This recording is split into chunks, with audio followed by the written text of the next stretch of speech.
ಬಾಗಲಕೋಟೆಯಲ್ಲಿ ಇವತ್ತೊಂದು ಘಟನೆ ನಡೆದಿದೆ. ರಂಭಾಪುರಿ ಶ್ರೀಗಳು ಬಾಗಲಕೋಟೆ ಜಿಲ್ಲೆಯ ಕಲಾದಿಗೆಗೆ ಭೇಟಿ ನೀಡಿದಂತ ಸಂದರ್ಭದಲ್ಲಿ ಅಲ್ಲಿನ ಜನ, ಅದರಲ್ಲೂ ವಿಶೇಷವಾಗಿ ಮಹಿಳೆಯರು, ಚಪ್ಪಲಿಯನ್ನ ಸ್ವಾಮೀಜಿಗಳ ಕಾರಿನತ್ತ ತೂರಿದ್ದಾರೆ.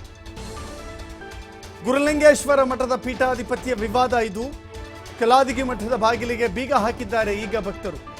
ಮಠದ ಪೀಠಾಧಿಪತಿ ಗಂಗಾಧರ ಸ್ವಾಮೀಜಿ ಪ್ರವೇಶ ನೀಡಕೂಡದು ಅಂತ ಹೇಳಿ ಬೀಗ ಹಾಕಲಾಗಿದೆ.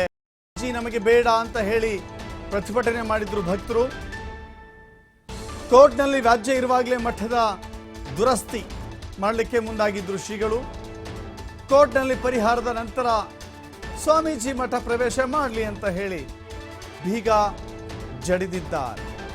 ಅಲ್ಲಿಗೆ ಬಾಗಲಕೋಟೆಯ ಗುರುಲಿಂಗೇಶ್ವರ ಮಠದ ಪೀಠಾಧಿಪತಿಯ ವಿವಾದ ಬಹಳ ದೊಡ್ಡ ಮಟ್ಟಕ್ಕೆ ಭುಗಿಲೇಳ್ತಾ ಇದೆ.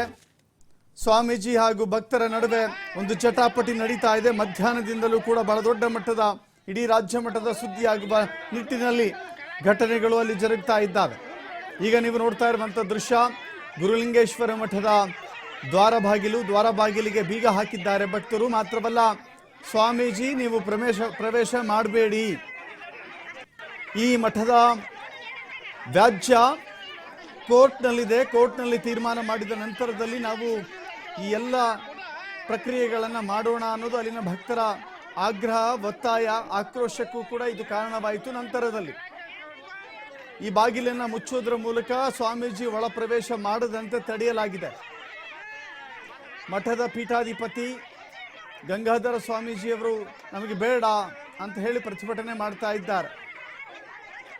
ಇವತ್ತು ಇದೇ ಮಠಕ್ಕೆ ಭೇಟಿ ಕೊಟ್ಟಿದ್ದಂಥ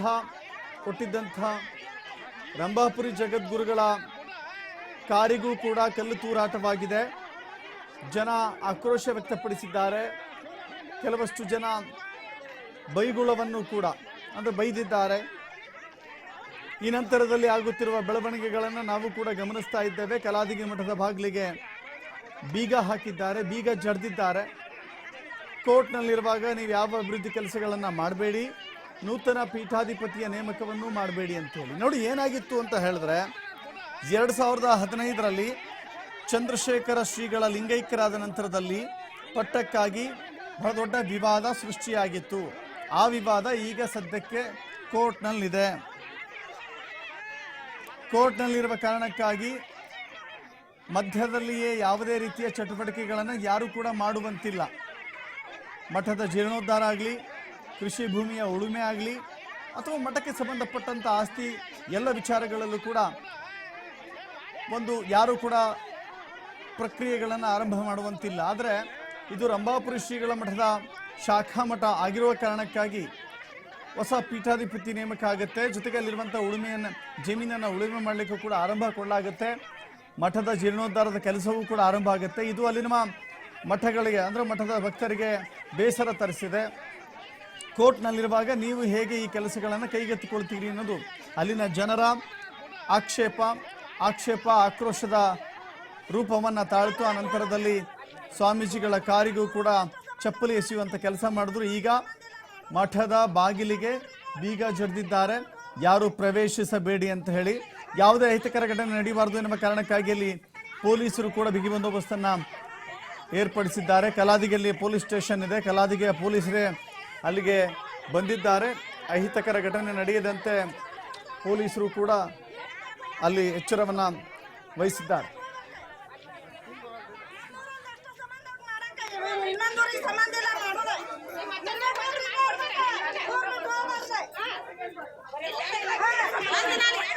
ಮತ್ತಷ್ಟು ಮಾಹಿತಿ ನಮ್ಮ ಪ್ರತಿನಿಧಿ ಗುರು ಹಿರೇಮಠ ನೀಡ್ತಾರೆ.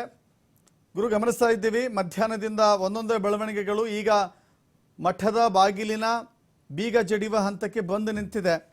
ಕೋರ್ಟ್ನಲ್ಲಿರುವಾಗ ಯಾವುದೇ ಕಾಮಗಾರಿಯನ್ನು, ಕೆಲಸವನ್ನು, ಪ್ರಕ್ರಿಯೆಯನ್ನು ಮಾಡಬಾರ್ದು ಅಂತ ಕೋರ್ಟ್ ನಿಯಮವೇ ಹೇಳುತ್ತೆ. ಅದೇ ವಿಚಾರವನ್ನು ಅಲ್ಲಿನ ಜನರು ಕೂಡ ಪ್ರಸ್ತಾಪ ಮಾಡ್ತಿದ್ದಾರೆ, ಜನರ ಭಾಗ. ಇನ್ನು ಸ್ವಾಮೀಜಿ, ನಾವು ನಮ್ಮ ಶಾಖಾ ಮಠ ಇದು, ಅಭಿವೃದ್ಧಿ ಆದರೆ ತಪ್ಪೇನು ಅಂತ ಪ್ರಶ್ನೆ ಮಾಡ್ತಾ ಇದ್ದಾರೆ. ಒಂದು ಕಡೆ ಕೋರ್ಟ್, ಒಂದು ಕಡೆ ಸ್ವಾಮೀಜಿಯ ಮಾತುಗಳು. ಸದ್ಯದ ಪರಿಸ್ಥಿತಿ ಯಾವ ರೀತಿ ಇದೆ, ಇದು ಯಾವ ಹಂತಕ್ಕೆ ತಲುಪುವಂಥ ಸಾಧ್ಯತೆಗಳನ್ನು ನಾವು ಲೆಕ್ಕ ಹಾಕ್ಬೋದು? ದಶರಥ್, ಖಂಡಿತ ಗುರುಲಿಂಗೇಶ್ವರ ಮಠದ ವಿವಾದ ಸಾಕಷ್ಟು ಈ ಹಿಂದೆ 2015ರಲ್ಲಿ ಚಂದ್ರಶೇಖರ್ ಸ್ವಾಮೀಜಿ ಅವರ ಲಿಂಗೈಕ್ಯ ಆದ ನಂತರ ಇದು ವಿವಾದ ಮತ್ತಷ್ಟು ಭುಗಿಲೆದ್ದು ಸದ್ದನ್ನು ಮಾಡುವಂತ ಕೆಲಸಕ್ಕೂ ಕೂಡ ಇಲ್ಲಿಯ ಕಲಾದಿಯ ಗ್ರಾಮದ ಜನರು ಮತ್ತು ಉದಗಟ್ಟಿಯ ಸುತ್ತಮುತ್ತಲಿರ್ತಕ್ಕಂಥ ಗ್ರಾಮಸ್ಥರು ಒಂದಿಷ್ಟು ವಿಭಾಗ ರೀತಿಯಾಗಿ 3 ಪಂಗಡಗಳಾಗಿ ವಿವಾದಾತ್ಮಕವಾಗಿ ಒಂದೊಂದು ರೀತಿಯಾಗಿ ಒಂದೊಂದು ಹೇಳಿಕೆಗಳನ್ನ ಕೊಡುವ ನಿಟ್ಟಿನಲ್ಲಿ ಈಗಾಗಲೇ ಒಂದು ಸಮಾಜದ ಒಂದು ಸಮಾಜದ ಒಂದು ವಿಂಗಡನಾತ್ಮಕವಾಗಿ ಒಂದು ಮಠದ ಒಂದು ಆಕಾರವನ್ನ ಮಠದ ಆಕಾರವನ್ನ ಮತ್ತಷ್ಟು ಭುಗಿಲಿರುವಂತೆ ಹುಟ್ಟಾಕುವಂತ ಕೆಲಸಕ್ಕೂ ಕೂಡ ಇಲ್ಲಿಯ ಜನರು ಒಂದ್ ಕಡೆ ಮಾಡಿದ್ರೆ, ಇನ್ನೊಂದು ಕಡೆ ಕೋರ್ಟ್ ಮೆಟ್ಟಿಲ್ ಏರಿದೆ. ಈಗಾಗಲೇ ನಾವು ಕೋರ್ಟ್ ಮೆಟ್ಟಿಲ್ ಏರೋದ್ರಿಂದ ನಮಗೆ ಇಲ್ಲಿಯ ಸ್ವಾಮೀಜಿ ಏನಿದ್ದಾರೆ ಇವರು ಗಂಗಾಧರ ಸ್ವಾಮೀಜಿ ನಮಗೆ ಬೇಡವೇ ಬೇಡ. ನಮ್ಮ ಕಲಾದಿ ಗ್ರಾಮದಲ್ಲಿರ್ತಕ್ಕಂಥ ಏನು 73 ಎಕರೆ ಜಮೀನ್ ಇರ್ತಕ್ಕಂಥ ಏನು ಈ ಮಠದ ಜಮೀನ್ ಏನಿದೆ ಮತ್ತು 3 ಕೋಟಿ ರೂಪಾಯಿ ಈಗಾಗಲೇ ಒಂದು ಬ್ಯಾಂಕ್ ನಲ್ಲಿ ಹಣ ಕೂಡ ಇದೆ. ಹೀಗಾಗಿ ಈ ಶಾಖಾ ಮಠ ರಂಭಾಪುರಿಯ ಶಾಖಾ ಮಠ ಅಲ್ಲ ಅನ್ನುವಂತ ಆರೋಪವನ್ನ ಇಲ್ಲಿಯ ಕಲಾದಿ ಗ್ರಾಮಸ್ಥರು ಒಂದ್ ಕಡೆ ಆರೋಪವನ್ನು ಮಾಡಿದ್ರೆ, ಇಲ್ಲಿ ರಂಭಾಪುರಿ ಸ್ವಾಮೀಜಿಯವರು ಹೇಳೋ ರೀತಿ ಆದ್ರೆ ಇದು ಈಗಾಗಲೇ ಕೋರ್ಟ್ ವಿಚಾರ ಇರೋದ್ರಿಂದಾಗಿ ಕೋರ್ಟ್ ವಿಚಾರ ಏನ್ ಹೇಳುತ್ತೆ ಅದನ್ನ ನಾವು ಮಾಡೋಣ ಎಲ್ಲ ಅನ್ನುವಂತ ಮಾತಿನಲ್ಲಿ ರಂಭಾಪುರಿ ಸ್ವಾಮೀಜಿಯವರು ಸ್ಪಷ್ಟೀಕರಣ ಒಂದ್ ಕಡೆ ಕೊಟ್ರೆ, ಇನ್ನೊಂದು ಕಡೆ ಈಗಾಗಲೇ ಕೋರ್ಟ್ ವಿಚಾರವನ್ನ ಸ್ಪಷ್ಟೀಕರಣವಾಗಿ ಕೊಟ್ಟಿದೆ. ಯಾಕಂತಂದ್ರೆ ಈ ಮಠದಲ್ಲಿ ಈ ಹಿಂದೆ ಚಂದ್ರಶೇಖರ್ ಸ್ವಾಮೀಜಿಯವರ ಏನು ಹಾಗೆ ಸಂಪರ್ಕದಲ್ಲಿದೆ ಗುರು, ಹಾಗೆ ಸಂಪರ್ಕದಲ್ಲಿದೆ. ಇದೀಗ ಖುದ್ದು ರಂಭಾಪುರಿ ಶ್ರೀಗಳೇ ನಮ್ಮ ಸಂಪರ್ಕಕ್ಕೆ ಬಂದಿದ್ದಾರೆ. ಸ್ವಾಮೀಜಿ ನಮಸ್ತೆ. ಇವತ್ತಿನ ಈ ಘಟನೆ ವಿಷಾದಕರ ಅಂತ ಕಾಣಿಸ್ತಾ ಇದೆ. ಘಟನೆಗೆ ಕಾರಣ ತಾವು ಕಂಡುಕೊಂಡ ಹಾಗೆ ಸ್ವಾಮೀಜಿ. ಬಾಗಲಕೋಟೆ ತಾಲೂಕಿನ ಊದುಗಟ್ಟಿಯಲ್ಲಿ ನಮ್ ಕಾರ್ಯಕ್ರಮ ಇತ್ರಿ. ಓಕೆ. ಹೋಗುವಾಗ ದಾರಿ ಮಧ್ಯದಲ್ಲಿ ಆ ಊರ್ ಮೇಲೆ ಹಾದು ಹೋಗ್ಬೇಕು. ಸರಿ. ಅಂತ ಸಂದರ್ಭದಲ್ಲಿ ನಾವು ಅಲ್ಲಿಂದ ಮುಂದೆ ಹೋದ್ವಿ, ಪಾಸ್ ಆದ್ವಿ. ಓಕೆ. ನಾವು ಪಾಸ್ ಆಗೋ ಮುಂದೆ ಯಾವ್ದು ಅಂತ ಘಟನೆಗಳು ಏನ್ ನಡೆದಿಲ್ಲ ಅಲ್ಲಿ. ಓಕೆ. ನಾವು ಹೋದ ನಂತರದಲ್ಲಿ ನಡೆದಂತ ಘಟನೆಗಳು ನಮ್ಗೆ ಗೊತ್ತಿಲ್ಲ. ಮತ್ತೆ ಈಗ ಹಾಲಿ ಅದು ನ್ಯಾಯಾಲಯದಲ್ಲಿ ಕೇಸ್ ನಡೀತಾ ಇರೋದ್ರಿಂದ ಓಕೆ, ಮಧ್ಯದಲ್ಲಿ ನಾವೇನು ಪ್ರವೇಶ ಮಾಡುವಂತ ಮನಸ್ಸಿಲ್ಲ ನಮಗೆ. ಮತ್ ಹಾಲಿ ಸ್ವಾಮಿಗಳು ಪೊಸಿಷನ್ ನಲ್ಲಿ ಅವ್ರು ಇದ್ದು, ಗಂಗಾಧರ ಸ್ವಾಮೀಜಿಗಳು ಪೊಸಿಷನ್ ಅಲ್ಲಿ ಇದ್ದು ಅವ್ರು ಕೆಲಸ ಮಾಡ್ತಾ ಇದಾರ. ಊರಂದ ಕೆಲವು ಮಂದಿ ಪರ ವಿರೋಧ ಇರುವಂತ ಸಹಜ. ಆದ್ರೆ ಇದು ರಂಭಾಪುರಿ ಪೀಠ ಶಾಖಾ ಮಠ ಆಗಿರೋದ್ರಿಂದ ಮತ್ತೆ ನಾವು ಕೊಟ್ಟಂತ ನಿರ್ದೇಶನ ಅವರೆಲ್ಲ ಪರಿಪಾಲಿಸ್ಬೇಕು. ಮತ್ತೆ ಅವ್ರು ಯಾರು ಬರಕ ತಯಾರಿಲ್ಲ. ಸ್ವಾಮೀಜಿಗೆ ಅವ್ರು ಹೇಳ್ತಾ ಇರುವಂತ ಮಾತು ಇದು ರಂಭಾಪುರಿ ಸ್ವಾಮೀಜಿಗಳ ಶಾಖಾ ಮಠ ಅಲ್ಲ ಅಂತ. ಅಲ್ಲ, ಅವರು 100 ಹೇಳಿದ್ರಿ, ಅದ್ರ ದಾಖಲೆಗಳು ಬೇಕಲ್ಲ ಅವ್ರಿಗೆ. ಇಲ್ಲ ಅನ್ನೋದಕ್ಕೆ ಏನಾದ್ರು ಕೊಡೆ ಅಂತ ಹೇಳಿ. ಅದ್ರ ರಂಭಾಪುರಿ ಪೀಠ ಶಾಖಾ ಮಠ ಅಲ್ಲ ಅನ್ನೋದಕ್ಕ ಅವ್ರಂತೇಳಿ ಏನದಾವ ದಾಖಲೆ ಕೊಡ್ಲಿ ಐತ್ ಅಂತೇಳಿ ನಾವು ಏನದಾವ ಈಗಾಗಲೇ ವಕೀಲರಂತೇಳಿ ನಾವೆಲ್ಲ ಕೊಟ್ಟಿದ್ದೇವೆ. ಅದು ಕೋರ್ಟ್ ಅದನ್ನು ಪರಿಶೀಲನೆ ಮಾಡ್ತದೆ. ಇವ್ರು ಹೇಳಕ್ ಯಾರು? ಹೌದು ಶ್ರೀಗಳೇ, ಈಗ ಎಷ್ಟು ವರ್ಷಗಳಿಂದ ಈ ವಿವಾದ ಇದರಲ್ಲಿದೆ. ಇದರ ಮಧ್ಯದಲ್ಲಿ ಈ ಉಳುಮೆ ಮಾಡೋದಾಗ್ಲಿ, ಮಠದ ಜೀರ್ಣೋದ್ಧಾರ ಕೆಲಸ ಮಾಡೋದಾಗ್ಲಿ ಮಾಡುವ ಅವಶ್ಯಕತೆ ಇತ್ತು ಅಂತ ತಮಗೆ ಅನಿಸ್ತಾ ಇದೆಯಾ? ಅಲ್ರಿ, ನಾವು ತೆರೆದ ಹೃದಯದಿಂದ ಹೇಳ್ತಾ ಇವತ್ತು ಕೂಡ ಎಲ್ಲಾ ರಂಗಗಳಲ್ಲಿ ಎಲ್ಲಾ ಕಡೆ ಸಮಸ್ಯೆ ಇರುವ ಸಹಜ. ಆದ್ರೆ ಆ ಸಮಸ್ಯೆಗೆ ಪರಿಹಾರ ಕಂಡುಕೊಳಕ್ ದಾರಿಗಳು ಅದಾವು. ಆದ್ರೆ ಅವರು ಪರಿಹಾರ ಮಾಡ್ಬೇಕನ್ನುವಂತ ಕಳಕಳಿ ಇದ್ರ ಇವತ್ತು ನಾವು ಭಕ್ತರನ್ನ ಬರಮಾಡಿಕೊಳ್ತೇವೆ, ಬರ್ರಿ ಅಂತ ಹೇಳ್ತೇವೆ. ಯಾರು ಅಂತಿಲ್ಲ, ಅವ್ರು ನಮ್ ಸಂಪರ್ಕ ಮಾಡಿಲ್ಲ. ಅಂದ್ರೆ ಇಲ್ಲಿವರೆಗೂ ಕೂಡ ತಮ್ಮ ಜೊತೆ ಪ್ರಸ್ತಾಪ ಮಾಡಿಲ್ಲ, ಚರ್ಚೆ ಮಾಡಿಲ್ಲ. ಇವತ್ತು ಏಕಾಏಕಿಯಾಗಿ ಅವರು ನಮ್ಗೆ ಈ ಪದವನ್ನ ಹೇಳಲಿಕ್ಕೆ ಅಥವಾ ಆ ಭಾಷೆಯನ್ನ ಆ ದೃಶ್ಯಗಳನ್ನ ನೋಡ್ಲಿಕ್ಕೂ ಕೂಡ ಒಂದ್ ರೀತಿ ಮುಜುಗರ ಆಗುತ್ತೆ. ಚಪ್ಪಲಿಗಳನ್ನ ಎಸೆಯುವಂತ ಕೆಲಸಕ್ಕೆ ಯಾಕೆ ಹೇಳಿದ್ರು? ಇಲ್ರಿ, ಅದು ಇವತ್ತಿನ ಘಟನೆದಲ್ಲ. ಹಿಂದೆ 8 ವರ್ಷದ ಹಿಂದಿನ ಘಟನೆ. ಅದು ವಿಡಿಯೋ ಅದ್ರಾಗ ಆಡ್ ಮಾಡ್ಯಾರ ನೋಡ್ರಿ. ಇವತ್ತಿಂದ ಅಲ್ಲ ಈ ಘಟನೆ, ಇವತ್ ನಡೆದಿದ್ದ ಅದು ಅಲ್ಲ. ಅದು ಮಾಧ್ಯಮದವ್ರು ಹಿಂದಿನ ಹಳೆದನ್ನ ಜೋಡಿಸ ಹಳೇದನ್ನ ಇದನ್ನ ಜೋಡಿಸಿದ್ದಾರೆ ಅಂತ. ನಾವು ದಾಟೋ ತನಕ ಏನ್ ಅಂತ ಘಟನೆಗಳು ಇಲ್ಲ. ಬೇಕಾರೆ ಪೊಲೀಸ್ ನಮ್ಮಂತಲ್ಲಿ ಏನಿತ್ತು ಸೆಕ್ಯೂರಿಟಿ, ನೀವು ಅವ್ನು ಸೂಕ್ಷ್ಮವಾಗಿ ಕೇಳ್ಬಹುದು. ನಾವು ಹೋದ ನಂತರ ಅವ್ರು ಮಾಡಿದ ನಮ್ಗೆ ಗೊತ್ತಿಲ್ಲ. ತಾವು ಯಾವ ಕಾರ್ನಲ್ಲಿ ಬಂದಿದ್ದು ಶ್ರೀಗಳು ಇವತ್ತು? ನಾವು ಫಾರ್ಚುನರ್ ಕಾರು. ಓಕೆ. ನಮ್ದೇ ಪೀಠ ಸ್ವಂತ ಗಾಡಿ ಇರ್ತದೆ. Okay okay. ಈ ದೃಶ್ಯಾವಳಿಗಳಲ್ಲಿ ಕಾರ್ ಯಾವ್ದು?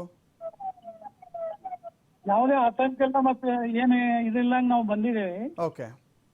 ಈಗಾಗಲೇ ಮತ್ತೆ ತಿರುಗಿ ಬಾಗಲಕೋಟೆಗೆ ಹೋಗ್ತೀವಿ. ಮಾಧ್ಯಮದವರಿಗೆಲ್ಲ ಅವ್ರು ಬಂದ ಇದನ್ ಮಾಡಿದ ನಾವು ಸ್ಪಷ್ಟೀಕರಣ ಕೊಟ್ಟೆ ಅವ್ರಿಗೆ. ತಪ್ಪ ಅಭಿಪ್ರಾಯ ರವಾನೆ ಆಗಿದೆ. ಅದನ್ನ ನಾಡಿನ ಭಕ್ತರು ಎಲ್ಲಾ ಕಡೆ ನಮ್ಮನ್ನ ಕೇಳ್ತಾ ಇದಾರ. ಅದಕ್ಕೆ ನೀವು ಅದನ್ನ ಸರಿಪಡಿಸೋದು ಹೆಂಗೈತಿ ನಿಮ್ ಜವಾಬ್ದಾರಿ ನೋಡಿ ಅಂತ ನಾವು ಅವ್ರಿಗೆ ಏನ್ ಹೇಳ್ಬೇಕಾಗಿತ್ತು ಎಲ್ಲ ಹೇಳಿದೀವಿ. ಹೌದು ಶ್ರೀಗಳೀಗ ತಮ್ಮ ವಿಚಾರಕ್ಕೆ ಸಂಬಂಧಪಟ್ಟಂತೆ ನಾವು ನೋಡೋದಾದ್ರೆ ಹಿಂದೆ ಕೆಲವಷ್ಟು ವಿವಾದಗಳು ನಿಮ್ಮನ್ನ ಹುಡುಕೊಂಡು ಬಂದಿದ್ದಾವೆ ಅಥವಾ ವಿವಾದಗಳು ಘಟನೆಗೆ ಕಾರಣವಾಗಿದ್ದಾವೆ.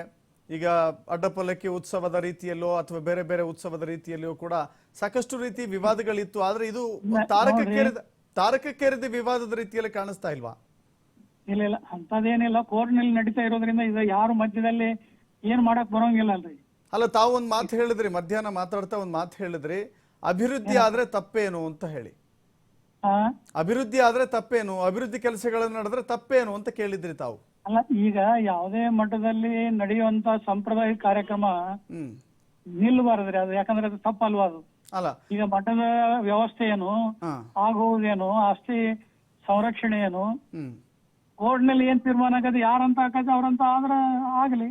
ಅಲ್ಲ, ಅಲ್ಲಿವರೆಗೂ ಈ ಮಠದ ಉಸ್ತುವಾರಿ ಜವಾಬ್ದಾರಿ ಯಾರ ಮೇಲೆ ಇರ್ಬೇಕು ಅಂತ ತಾವ್ ಹೇಳಕ್ ಬಯಸ್ತಾ ಇದ್ದೀರಿ? ಈಗ ಹಿಂಗ ಅವ್ರು ಹಿಂದೂರೇ ಮಾಡಿಕೊಟ್ಟು ಯಾಕೆ ಇವ್ರಿಗೆ ಹಿಂದಿನ ಆ ಮಠ ಸ್ವಾಮಿಗಳು ಅವ್ರ ಹೆಸರಿನಲ್ಲಿ ವಿಲ್ ಬರೆದಿಟ್ಟಿದ್ದನ್ನ ಎಲ್ಲಾ ಕಲಾದಿ ಭಕ್ತರ ಸಮ್ಮುಖದಲ್ಲೇ ಲೊಕ್ಕೋಟಿ ಹೊಡೆದು ನಾವು ತೋರಿಸಿದೇವು.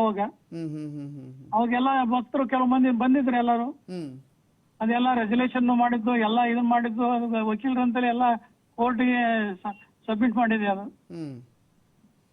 ಇಲ್ಲ ಅಂತಿಲ್ಲ, ಪ್ರತಿಯೊಂದಕ್ಕೂ ದಾಖಲೆ ಇದೆ. ಆದ್ರೆ ಅದೆಲ್ಲವೂ ಕೂಡ ಈಗ ಕೋರ್ಟ್ ನಲ್ಲಿ ಇತ್ಯರ್ಥವಾಗ್ಬೇಕಲ್ಲ ಶ್ರೀಗಳ. ಅಂತಿಮವಾಗಿ ಕೋರ್ಟ್ ನಲ್ಲಿ ಇತ್ಯರ್ಥವಾದ ನಂತರದಲ್ಲಿಯೇ ಅಲ್ಲಿ ಅಭಿವೃದ್ಧಿ ಕಾರ್ಯಗಳಾಗ್ಬೇಕು, ಆಸ್ತಿಗಳ ರಕ್ಷಣೆ ಆಗ್ಬೇಕು, ಅಲ್ಲಿರುವಂತ ಜಮೀನುಗಳಲ್ಲಿ ಉಳುಮೆ ಆಗ್ಬೇಕು. ಮಠದ ಬಗ್ಗೆ ಆಗ್ಲಿ ಅವ್ರಿಗೆ ಅಷ್ಟು ಭಕ್ತರ ಕಳಕಳಿ ಇದ್ರ ಒಬ್ರಿಲ್ಲ ಒಬ್ರಾದ್ರೂ ನಮ್ಮನ್ನ ಸಂಪರ್ಕ ಮಾಡ್ಬೋದಾಗಿತ್ತು. ಇದಕ್ಕೆ ಏನಾರ ಒಂದ್ ದಾರಿ ಹುಡುಕರ ಬುದ್ಧಿ ನಾವು ನೀವು ಕುಂತ್ ಮಾಡೋಣ ಮಾತಾಡೋಣ ಅಂತ ಅನ್ಬೋದಾಗಿತ್ತು. ಆದ್ರೆ ಯಾರು ಅವ್ರು ಬಂದಿಲ್ಲ. ಇಲ್ಲಿ ಏನೋ ಹಿಂಗ್ ಬಂದಾಗ ಅಕ್ಕಪಕ್ಕದಲ್ಲಿ ಬಂದಾಗ ಈಗ ಆ ಊರ್ ಮೇಲೆ ಹಾದು ನಾವು ಹೋಗ್ಬೇಕಾಗಿತ್ತು, ಇಲ್ಲೇ ಬಂದಾರ ಅವ್ರು ಅಷ್ಟೇ. ತಮ್ಮ ಮುಂದೆ ಯಾವುದೇ ಗಲಾಟೆ ಗದ್ದಲಗಳು ನಡೆದಿಲ್ಲ ಅಂತ ಸ್ಪಷ್ಟವಾಗಿ ಹೇಳ್ತಾ ಏನೇನು ಇಲ್ಲ. ಪುನಃ ನಾವು ತಿರುಗಿ ಎಲ್ಲಾ ಕಾರ್ಯಕ್ರಮ ಮುಗಿಸಿ ಬಹಳ ಸಂಭ್ರಮದ ಕಾರ್ಯಕ್ರಮ ಆತ ಆ ಊರಲ್ಲಿ ಊದುಗಟ್ಟೆಯಲ್ಲಿ. ಅದೇ ಮಠ ಶಾಖಾ ಮಠದ ಒಂದು ಜಾಗ ಇದೆ ಅಲ್ಲಿ, ಅಲ್ಲೇ ಈ ಕಾರ್ಯಕ್ರಮ ಚೆನ್ನಾಗಿ ನಡೀತಿ. ಈಗ ಸದ್ಯಕ್ಕೆ ಸಿಗ್ತಾ ಇರುವ ವಿದ್ಯಮಾನ ಶ್ರೀಗಳ ಅಲ್ಲಿ ಬಾಗಿಲನ್ನ ಹಾಕಲಾಗಿದೆ. ಗಂಗಾಧರ ಸ್ವಾಮೀಜಿಗಳು ನಂಗೆ ಬೇಡ ಅಂತ ಹೇಳ್ತಾ ಇದ್ದಾರೆ. ಇಲ್ಲ, ಹಂಗ್ ಬೀಗ ಹಾಕಕ್ ಅವ್ರು ಬರೋದಿಲ್ಲ. ಹಾಕಿದ್ರ ಕಾನೂನಿಗೆ ತಪ್ಪಾಕತ್ರಿ. ಯಾಕಂದ್ರೆ ಕೋರ್ಟ್ ಕೊಟ್ಟಂತ ಆದೇಶಕ್ಕೆ ಮಾನ್ಯ ಮಾಡದ ಇದ್ರ ಯಾರ ಈ ರೀತಿ ಕೃತ್ಯ ಮಾಡ್ಯಾರ ಅವ್ರ ಮೇಲೆ ಕ್ರಮ ಹಾಕದಕ್ಕೆ ಕೋರ್ಟ್ ನಲ್ಲಿ ಇದೆಯಲ್ಲ. ಕೋರ್ಟ್ ನಲ್ಲಿ ಇತ್ಯರ್ಥ ಆಗ್ಲಿ, ಆನಂತರದಲ್ಲಿ ಅದು ಯಾರ ಪರವಾಗಿ ಇರುತ್ತೋ ಅವರೇ ಮಠದ ಉಸ್ತುವಾರಿಯನ್ನ ತೆಗೆದುಕೊಳ್ಳಿ ಅಂತ ಅವರು ಸ್ಪಷ್ಟವಾಗಿ ಹೇಳ್ತಾ ಇದ್ದಾರೆ. ಇಲ್ಲ, ಹಂಗಲ್ಲ. ಈಗ ಮಠದಲ್ಲಿ ಯಾರು ಸ್ವಾಧೀನದಲ್ಲಿ ಇದ್ರು ಯಥಾ ರೀತಿಯಾಗಿ ಕಾಪಾಡ್ಬೇಕು ಅನ್ನೋದು ಒಂದು ಮಾತಿದೆ. ಈಗ ಅವ್ರ ಮಠದಲ್ಲಿ ಯಾರ ಓಡಾಡ್ತಾರ ಎಲ್ಲ ಮಾಡ್ತಾರ, ಮತ್ತ ಅವ್ರು ಈಗ ಮಧ್ಯದಲ್ಲಿ ಹಂಗ ಇದು ಆಕತ್ ಹೇಳಿ. ಸೊ ಅನುಭವದಲ್ಲಿರುವಂತ ಸ್ವಾಮೀಜಿಗಳನ್ನ ಒಕ್ಕಲೆಬ್ಬಿಸೋದು ಬೇಡ ಅಂತ ಹೇಳ್ತಾ ಇದ್ದೀನಿ. ಅಲ್ಲ, ಈ ಮಠದ ಪರಿಸ್ಥಿತಿ ಅಲ್ರಿ. ಯಾವುದೇ ಧಾರ್ಮಿಕ ಆಗ್ಲಿ ಬೇರೆ ಶೈಕ್ಷಣಿಕ ವ್ಯವಸ್ಥೆ ಆಗ್ಲಿ ಏನ್ ಯಥಾ ರೀತಿಯಾಗಿ ಮೇಂಟೈನ್ ಮಾಡ್ಕೊಂಡು ಹೋಗ್ಬೇಕು ಅನ್ನೋದನ್ನ ಸೂಚನೆ ಕೊಡ್ತೈತಿ ಕೋರ್ಟ್. ತಾವ್ ಇನ್ನೊಂದು ಮಾತು ಹೇಳಿದ್ರಿ, ಇದೆಲ್ಲೋ ಒಂದ್ ಕಡೆ ರಾಜಕೀಯ ಪ್ರೇರಿತವಾಗಿ ನಡೆದಿರುವ ಸಾಧ್ಯತೆ ಇದೆ ಅಂತ ಕೂಡ ನೀವು ಅನುಮಾನ ಪಡ್ತಾ ಇದ್ರಿ. ಅಲ್ಲ, ಅನುಮಾನ ಇವತ್ತಿನ ಕಾಲದಲ್ಲಿ ನಿಮ್ಗೆ ಗೊತ್ತಿದೆ ಅಲ್ರಿ, ಜಾತಿ ಮತ್ತು ಧರ್ಮದ ಬಗ್ಗೆ ಬಹಳಷ್ಟು ವ್ಯಾಪಕವಾದಂತ ಸಂಘರ್ಷ ಎಲ್ಲಾ ಕಡೆ ನಡೀತಾ ಇದೆ. ನಾವು ಹೇಳುವಂತದಲ್ಲ, ನಿಮಗ್ ಗೊತ್ತಿರೋದು. ಧರ್ಮಕ್ಕೆ ಇರುವಂತ ಪ್ರಾಧಾನ್ಯತೆ ಇವತ್ತು ಇಲ್ಲ, ಜಾತಿಗೆ ಹೆಚ್ಚು ಪ್ರಾಧಾನ್ಯತೆ ಕೊಡ್ತಾರೆ ಜನ. ಶ್ರೀಗಳೀಗ ಮಠ ಅಂತ ಹೇಳಿದ್ರೆ ರಾಜಕಾರಣ ಮಠದ ಹತ್ತಿರ ಕೂಡ ಸುಳಿಬಾರ್ದು. ಆದ್ರೆ ಮಠದ ಗರ್ಭಗುಡಿಯಲ್ಲೇ ಬಂದು ರಾಜಕಾರಣ ತಾಂಡವಾಡ್ತಾ ಇದೆ. ಅದಕ್ಕೆ ಸ್ವಾಮೀಜಿಗಳು ಕೆಲವರು ಕಾರಣ ಅಂತ ತಾವು ಒಪ್ಕೊಳ್ಬಹುದಾ ಈ ಸಂದರ್ಭದಲ್ಲಿ? ಅಲ್ಲ, ಕೆಲವ್ರು ಇರ್ಬೋದ್ರಿ, ಆದ್ರೆ ಕೆಲವರು ಅಂತ ಮಾತ್ರ ಹೇಳ್ತಾ ಇರೋದು ಶ್ರೀಗಳೇ. ಕೆಲವ್ರು ಇರ್ಬೋದು, ಆದ್ರೆ ಎಲ್ಲಾರನು ಆ ಪಟ್ಟಿ ಸೇರ್ಸ್ಬಾರ್ದು ಅಂತ ಕೆಲಸ ಮಾಡೋರು ನೀವು ಹೇಳ್ರಿ. ನಾವು ಹಗಲು ರಾತ್ರಿ ಬಿಡುವಿಲ್ಲಂಗ ನಿರಂತರ ನಾವು ಓಡಾಡುವಂತ ನಾವು ಎಷ್ಟೋ ಮಠಗಳನ್ನ ಉದ್ಧಾರ ಮಾಡಿದ್ದೇವೆ, ಏನ್ ಇಲ್ದಂತ ಮಠಗಳು. ಮತ್ತೆ ಯಾವುದೇ ಮಠದಿಂದ ನಾವೇನ್ ನಿರೀಕ್ಷಣೆ ಮಾಡ್ತೇವಪ್ಪ ಅನ್ನುವಂತ ಮಾತೇ ಇಲ್ಲ. ನಾವು ಪ್ರಾಮಾಣಿಕವಾಗಿ ನಮ್ಮ ಕರ್ತವ್ಯ ನಾವು ಮಾಡಿ ಜಾಗೃತಿ ಮಾಡ್ತಾ ಇದ್ದೇವೆ. ಇನ್ನು ನಾವು ಏನಾರ ಬೇರೆ ಭಾವನೆ ಇದ್ರೆ ಆ ಮಾತು ಬೇರೆ. ಏನೇನು ಅಂತ ಯಾವ ಇಲ್ವೇ ಇಲ್ಲ. ಅಂತ ಯಾವ ಇದ್ರ ಅವರು ಸಂದೇಹ ಇದ್ರೆ ನಮ್ಗೆ ಹೇಳಿ. ಅವರು ಸ್ಪೆಸಿಫಿಕ್ ಆಗಿ ಸ್ವಾಮೀಜಿಗಳೇ ಇಂಥ ರಾಜಕಾರಣ ಇಂಥ ಪಕ್ಷದವರು ಹಿಂಗ್ ಮಾಡಿದ್ದಾರೆ ಅಂತ ಹೇಳಲಿಕ್ಕೆ ಸಾಧ್ಯವಾಗತ್ತಾ ಈ ಹಂತದಲ್ಲಿ ತಮಗೆ? ಇಲ್ಲ, ಯಾರಂತ ಅವ್ರು ಕಾಣಿಸ್ಕೊಳ್ಳೋದಲ್ರಿ, ಒಳಗಡೆ ಕೈ ಇರ್ತದೆ ಅಷ್ಟೇ. ಯಾರನ್ನ ನಾವು ನೇರವಾಗಿ ಹೇಳೋದು ತಪ್ಪಾಕತ್ರಿ, ಮತ್ತ ಅದು ಸರಿನೂ ಇಲ್ಲ.